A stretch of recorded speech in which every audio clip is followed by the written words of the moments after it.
નરેશ કનોડિયા આ કયો બ્રિજ છે? આ મિલેનિયમ બ્રિજ. મિલેનિયમ બ્રિજ આવ્યો. હા પેલો મિલેનિયમ નતો. હા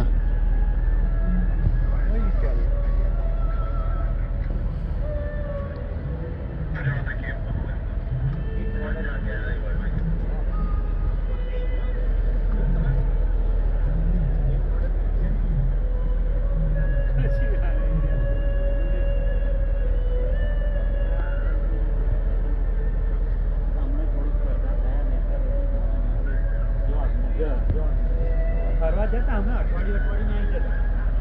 વર્ષમાં એકવાર નાઈ જવાનું, અઠવાડિયું રહેવાનું, શાંતિથી ક્યારે એમનું રહેવાનું, જલસા કરવાનું, ફરવાનું, બસ અઠવાડિયું કમ્પ્લીટ 6 દિવસ 7 દિવસ નાઈ જવાનું. નહીં નાઈ જવાનું ઉપર ગુસ્સે થયા. compulsory. કોણ પેલા નીચે વાળા કોણ કે નતા આવતે તમને